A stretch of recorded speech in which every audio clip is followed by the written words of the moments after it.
Hello, everybody, and welcome to this session on how to support apprentices and their mental health. I'm Dr Louise Karwowski, Director of Education at Cognassist, and I'm delighted to be joined today by Beth Kimberley, who is Partnerships Manager at Maximus, and Chris Kingsbury, who's National Partnerships Manager at Maximus, formerly known as Remploy. Welcome to both of you. Thanks for having us, Louise. Yeah, thanks for asking us to join you. It's a pleasure to have you. So tell us a little bit about Maximus and the great work you do in supporting mental health. So we're here at Maximus. We're providers of a service called the Access to Work Mental Health Support Service, and it's a scheme that we've delivered on behalf of the Department for Work and Pensions for quite a significant number of years now, 2011 in fact. And it's essentially designed to helping people across England, Scotland and Wales that may be struggling within the workplace as a result of a mental health concern. And one of those groups of people that we would support would primarily be apprentices, those individuals that are at the start of their working career that may just need a helping hand to help them on their way. Yeah, fantastic. So we should be able to give you a good insight into how we might have supported them and recommended how we support them as well. So I previously worked as one of the vocational rehabilitation consultants on the programme, so hopefully be able to give you a little bit of insight into how we've actually helped people along the years. Absolutely, and hopefully in today's podcast we'll be able to give your listeners some top tips in terms of how best to support those apprentices going forward. So hopefully your audience will find it really useful. Thank you so much, both of you. And you know, this conversation around mental health it feels like it's more important than ever. There was some research published this week by the Prince's Trust that states that 1 in 5 young people in the UK have missed school or work in the past year due to their mental health. If you want to check it out, it's called the Prince's Trust NatWest Youth Index 2024. And the report highlights the threat of poor mental health on young people's employment and aspirations for the future. The research was conducted over 15 years. And it reports a decline, the biggest decline, in fact, in people's happiness and confidence in their mental health compared to other factors. So what they're saying is happiness in work, education, qualifications are at an all-time low. Is that something that you're finding as well at Maximus? I would say yes. So I think the complexities of everyday life is much more of a challenge for individuals, particularly those youngsters that may be on an apprenticeship. You know, if you're finding in terms of like their confidence or their mood is being affected, should I say, in terms of external factors, then it affects in terms of their commitment or motivation to carry out their job each day. So it's a lot more complex. Sorry, go on. That's what you want to say. No, sorry. I was just going to say, it just got me thinking that a lot of people who might be starting apprenticeships now or have done in the last couple of years, they're from that COVID generation of education where they was stuck at home. So I imagine that that's probably impacted their confidence and ability to cope and manage as they might have done if that hadn't have happened. Yeah, absolutely. It's a good point, Beth. Good point. Really good point. Also, I just wanted to position the concept that cognition, neurodiversity and mental health are all really closely linked, and fluctuations in our mental health can impact our cognition and the cognitive processes and daily tasks without us always realising it. Neurodiversity is an umbrella term that a lot of people are now familiar with. Which is a social movement, and it embraces things like neurological, psychological and learning differences. So things like ADHD, autism, dyscalculia, dyslexia, etc.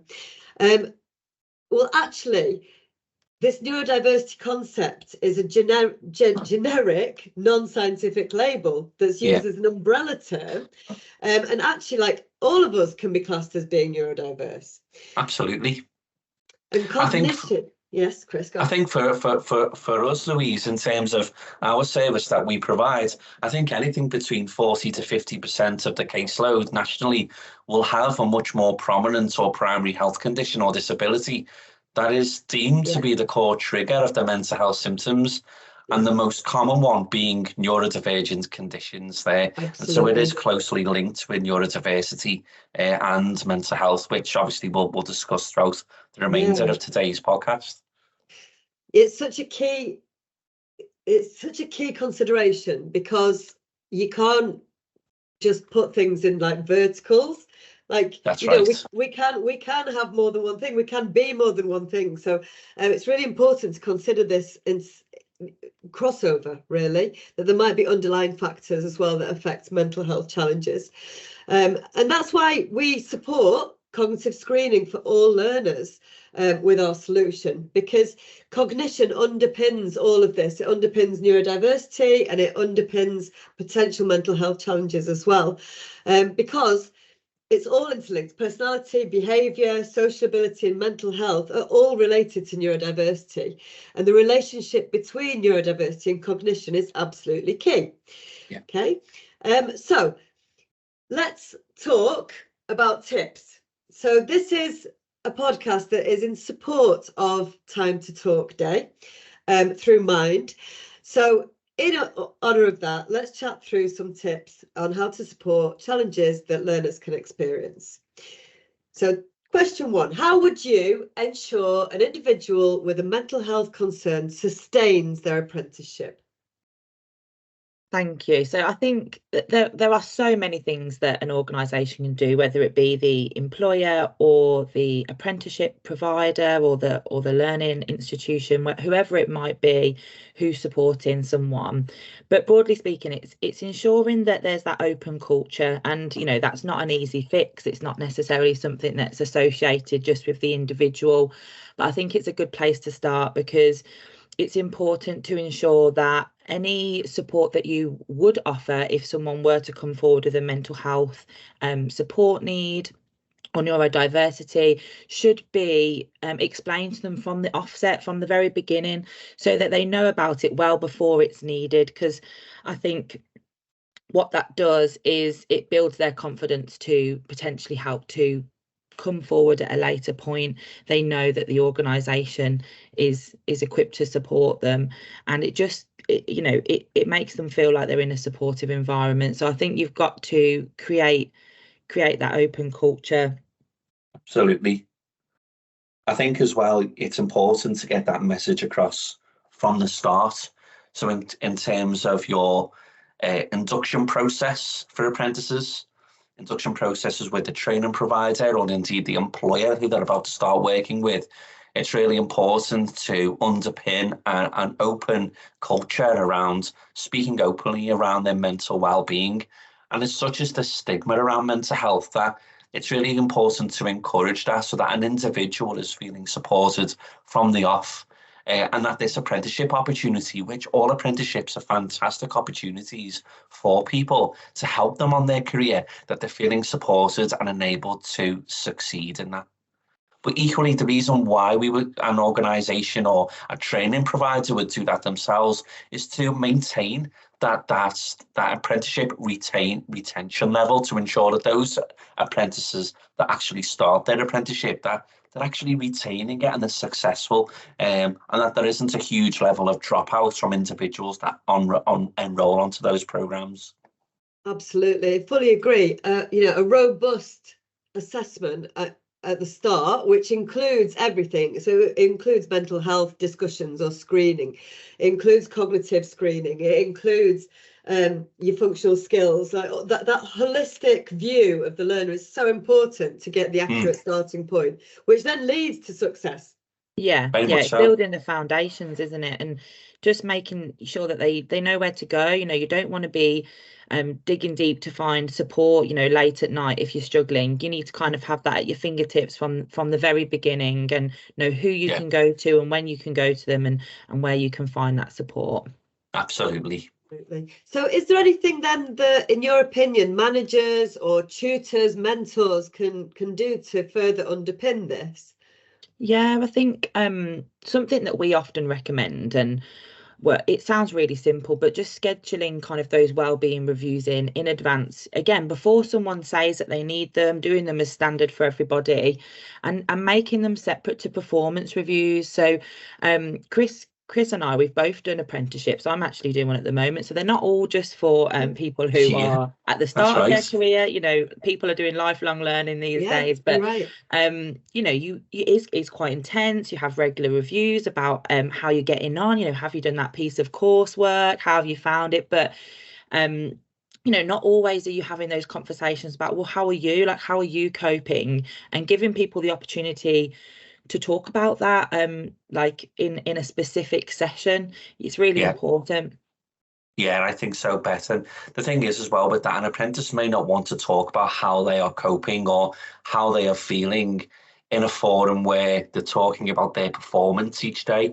If, for example, if I was a young person, I was on an apprenticeship and I was having a performance review with my line manager or my tutor or coach, then I'd be concerned about maybe opening up about my mental well-being in case that would go against me, considering that it's a performance review. So therefore, then it's really important, like Beth says, is just to have those well-being reviews. It could even be over a coffee or somewhere informal, maybe just a coffee shop or a library or somewhere private, whereby you can have that confidential conversation with the individual to just have an informal chat about how they're feeling and how they're getting on with their apprenticeship and how it's working for them. The key thing is here, with a person that's on an apprenticeship, they may not understand that they're experiencing symptoms of a mental health concern, as well as that they may not be feel like they may not be confident to open up about the feelings that they're experiencing. So creating that environment whereby you are able to discuss that is critically important. Yeah, I think even though the stigma is reducing, as you say, mental health is on the increase, but stigma, in my observation over the year, having worked with people with mental health concerns for almost 10 years, I think it is reducing. People are becoming more confident with opening up, but you do need to make the environment appropriate for them and to still try and enable them to do that. Yeah. And I think the same goes for cognitive differences as well. You know, it's the same thing. It's providing that inclusive culture, that feeling of, you know, I am going to be understood. I can be my true self when I'm talking about myself, and expect, you know, the sort of like right service in return. So those well-being reviews, I think it's important to have them whether someone is feeling well or not, you know. So like have that culture, have the and this goes for a lot of apprentices, you know. So check in with people about, you know, we've got some reasonable adjustments in place for you, or we've made some flexibility arrangements. Are they working for you? Are they not working for you? What can we do differently? So there's plenty of things to talk about in those reviews to engage in that partnership of support. Yeah, absolutely. They're definitely a preventative measure, as you say. Is there anything that you would recommend to help guide them with this process, Chris? Yeah, I'd say so. So as an apprentice, I might want to understand that what my triggers are in terms of my mental health, and fully understanding what they are. So we would suggest using some tools to support these conversations, but also to help both you, the apprenticeship provider or the employer, better understand how their mental health affects them at work. And there's lots of different resources and toolkits that would enable you to do that, many of which are just free and available online for you to utilise, in addition to the service that you could access through us here at Maximus. Maybe your good self, Beth, given that you've been a vocational rehabilitation consultant in the past, there could be some examples that you could provide here in terms of some strategies. Yeah, as you say, there's lots of things out there that are easily accessible, and we haven't reinvented the wheel with our approach, and we often use things which an organisation might have internally. So you could always ask this question, is this available? Or you can often find things via a quick Google search or through services like ours. But one of the things that we often go to as a really good starting point is the likes of a wellness recovery action plan. So you might have had that first conversation around someone's well-being, and then you kind of want to explore it a little bit further, perhaps get some things down on paper, make a little bit of a plan of how you're going to support someone. So what a wrap document does is that establishes what someone's baseline is like. So for that apprentice, for that learner, what are they like when they're their best? What are they trying to get back to if they're perhaps deterring from how they usually handle things at work? So what is their baseline, and what are we trying to achieve perhaps by supporting them? And then it helps to explore things like triggers. Now, not everyone knows what their triggers are, so it might, take a little conversations with different people, or even looking at things like a stress risk assessment to see where their stresses are coming from. Is it relationships at work? Is it the control that they've got within their job role? Is it the demands which are put upon them? Are they doing too much in their role and then perhaps don't have the time for their studies? So helping them to establish the triggers and getting those down on paper. And early warning signs. So what can other people look out for if these triggers were to present themselves? What can the line manager or the mentor, the tutor do to help mitigate any risk if those were to arise? So putting a whole plan together, really, and using all of those different tools, because as Chris has said before, you don't always know that you're struggling, and then once you identify that you perhaps are, it's sometimes just hard to know where the root of that cause is coming from. So there's various tools out there that you can use, and it's a really good then to share that with someone if you are feeling comfortable. You might go into a new role in a new organisation. This is something which you could take with you. It's a good learning tool, and it's something which you can share moving forward through your career. Yeah, most definitely. Similarly, cognitive screening, because we find a lot of apprentices or individuals who take our assessment don't realise they have cognitive learning differences in a lot of cases, because sometimes you don't. Sometimes you just cope with what you've got, and that can lead to feelings of low mood, frustration, sort of low perception of yourself, confidence is affected. So the more sort of exploration you do with the learner, the better the journey is going to be, because you're surfacing things that you can help them work on. And do you think workplace adjustments can also be an effective tool to support an apprentice to better manage with mental health at work?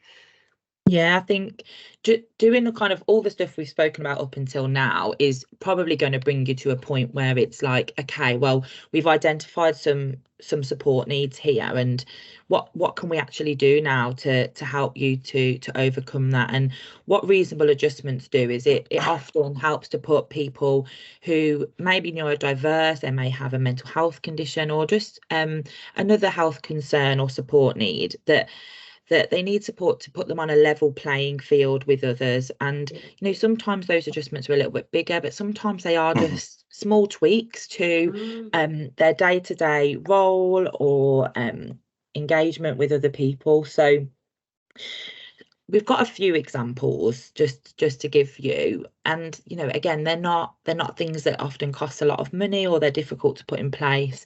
So things like a change to the working environment, that doesn't necessarily mean giving someone their own office or anything like that, but it's sometimes just tweaking things. I supported a gentleman with he had Asperger's, and he also had severe anxiety, which he considered to be severely linked together. And he'd never told his employer about his neurodiversity or his mental health. So when they brought in a hot desking policy, and he didn't have his own desk anymore, with that really reassuring, familiar environment, sat next to colleagues who he'd always sat next to, he really struggled. He really struggled to focus on his work. And I supported him to firstly disclose and open up about his support needs, and then just ask, could actually this individual have their own desk? And we put in place some kind of talking points for him to say to other people if they were to come. We said the word confront him about, well, why have you got your own desk? Why can't I have mine? So building his confidence with actually saying this is supporting me, and being open, and like you said, Louise, like being your true self and owning that. And we very much kind of coached him to own that reasonable adjustment. The same goes for things like working hours. It doesn't necessarily mean to say people need full days off, but it could be that they have a certain routine outside of work that's going to really support their mental health. Could hours be changed to support that? They might be taking medication that causes fatigue at a certain time of day. Could working hours be adjusted to suit that? Adaptive technology, and I'm sure that you'd be able to shed a lot of light on this, but adaptive technology and things like that, they haven't always got to be really expensive, really confusing. Often there's lots of things that are built in that can help people. So yeah, there's loads of things, and it's just about exploring, as we've said, and breaking it down and seeing what we can do with the scope of the job and the learner's needs, and ensuring that it's reasonable for both parties. Yeah, absolutely. And I think as well, in addition to the great examples that Beth's given there in terms of workplace adjustments, it doesn't have to be a physical entity in terms of like adaptive technology or equipment. It could also be educating the line manager more about the individual's condition, the telltale signs to look out for when the individual isn't having a good day, the preventative measures that they can put into place, but also on the days that the individual isn't feeling at their best, what can they do to ensure that the individual is productive, but also helping them to manage their mental well-being. And I think that's really important, just encompassing all those different workplace adjustments, so that the individual feels that they're valued within their apprenticeship and that they have the relevant support. Everyone should be entitled to the relevant support from their employer and the apprenticeship provider, just so they have that equality of opportunity to help them beyond into their career and have a successful career too. So workplace adjustments, I'd say, is key in terms of one of our top 5 tips in terms of supporting an apprentice. Absolutely, and it's that parity, isn't it? It's that parity between all sort of parties. So if a learner is receiving support on programme, they need to be receiving the same support through their employer, because otherwise there's a massive chunk of their time that's not being supported. Yeah, absolutely. I think just knowing, from my experience as well, supporting people, just knowing that they've got something in place is enough a lot of the time. Just knowing it's there is a supportive measure, even if they didn't have to tap into that support measure which has been agreed. Perhaps it's a later start on days where things aren't as great, or whatever it might be. Just knowing it's there is good. I suppose it's a bit like a placebo effect sometimes. I agree. I agree. A colleague I was working with, her flexibility was to have the option to have her camera switched off in team meetings. She never actually used that reasonable adjustment, but just having that knowledge that she could was enough to for her, which is even if it's something small like that, and it can make a big difference. And I think, Chris, to your point of relevant support, I think that is so important to just note there, because support needs to be tailored to the individual. You can't assume like what works for one person will work for another person with the same condition. So I think it's really important to do that, to do it case by case, talk to the individual, find out what works for them, find out what doesn't work for them, and note that down. Yeah, most definitely. One of the things we do here as well for individuals that are about to start their support periods with us is we complete what you call an individual support plan.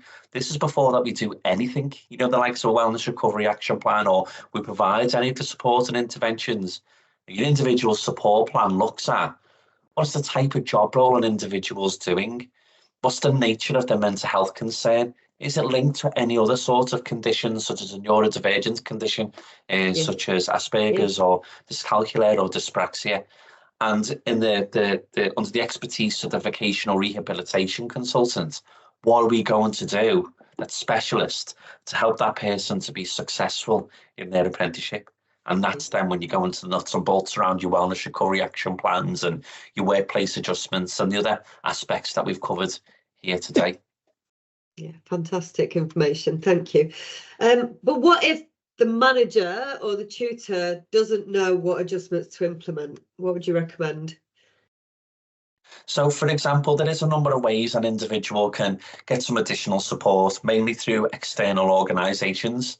So, for example, in terms of mental health support, we have the Access to Work mental health support service that's available here at Maximus. This is a service for anyone across Great Britain, whether you be in an apprenticeship or just general employment. And essentially what it's designed to do is to give you 9 months vocational work-focused support to essentially hold the hands of you, the individual, to help you get through each working day, whilst also help you to manage your mental well-being. It's fully funded by the Department for Work and Pensions, and anyone can access this directly on 0300 456 8114. For individuals that may have much more of a primary or prominent health condition or disability that is indeed linked to their mental health concern, then it may be the mainstream Access to Work service that they could access for support around specialist providers, such as your good selves at Cognassist, that can support the likes of screening. Absolutely. There are several intersecting reasons why mental health and other differences can be closely linked, which you should watch out for as well. So you can have things like misdiagnosis. It's quite common for example, for ADHD to be misdiagnosed as depression or anxiety, borderline personality disorder, or even dementia. And actually, this can be a self-fulfilling prophecy, as the longer an individual goes undiagnosed, the poorer the mental health outcomes are likely to be. It's important to think about co-occurrence as well. Misdiagnosis is common because many neurological differences can co-occur with mental health challenges. For example, 70 to 80% of autistic people experience or have experienced mental health problems in their lifetime. As you said, Bethany, with the gentleman you are supporting. Yeah. And thirdly, masking. You know, this is a really important concept to be aware of. Masking is where people who experience neurological differences cover up certain characteristics to fit into a situation or mimic more socially acceptable behaviours. And masking can be really draining and really stressful as well. So you can get fatigue as a result of it. So if people don't feel able to be their true selves and feel the need to hide part of who they are, this absolutely will take a toll on mental health. So if you would like more information about what we've discussed, please head over to cognassist.com.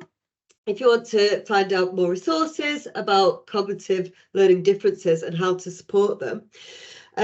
Chris, Bethany, where should people head to for mental health support resources?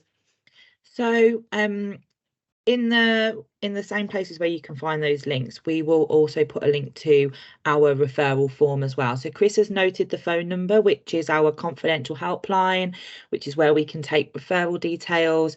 But when it comes to the referral form, we'll put a link to that, and it replicates what you would get asked over the phone, but you can kind of do it in your own time, as and when you feel ready to do that. Thank you very much. And yeah, head over to our websites and check out the comments section for additional resources in support of this. Thank you very much, Bethany and Chris, for joining us today for this really fruitful conversation. Thanks for having us.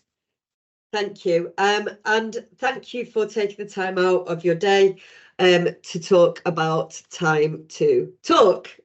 Please take part, please grab a coffee with your colleagues, your learners, and have a chat. It's a big national mental health conversation today, and we want you to take part. Thank you very much. Thank you. Thank you.